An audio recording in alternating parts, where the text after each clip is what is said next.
আপনারা অনেকক্ষণ ধরে বসে আছেন, অনেকে ক্লান্ত বিরক্ত হয়েছেন।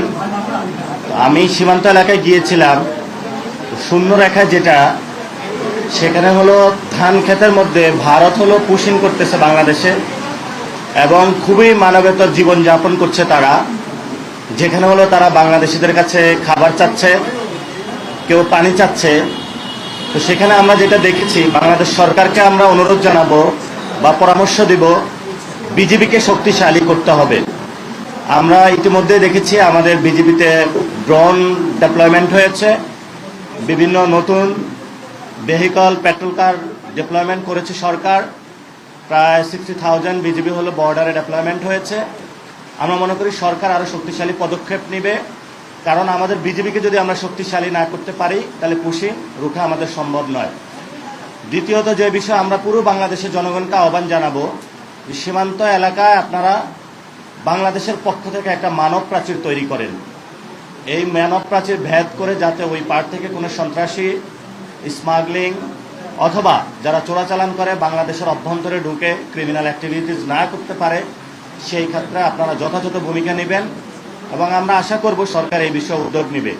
তবে আমি যেটা দেখে এসেছি, সরকারের ভূমিকা সীমান্তে খুবই অপ্রতুল এবং সরকার সীমান্তে নজরদারির ক্ষেত্রে খুবই স্বল্প ভূমিকা পালন করছে।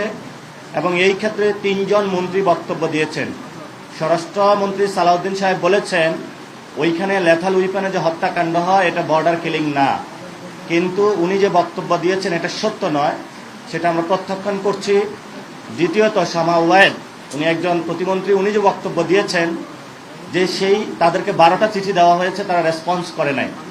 তা আমরা মনে করব যে রেসপন্স যদি না করে তাহলে পররাষ্ট্রনীতির ক্ষেত্রে আর একটু নতজানু থেকে সরে সঠিক পররাষ্ট্রনীতি নেওয়া, উদ্যোগ নেওয়া সরকারকে প্রয়োজন।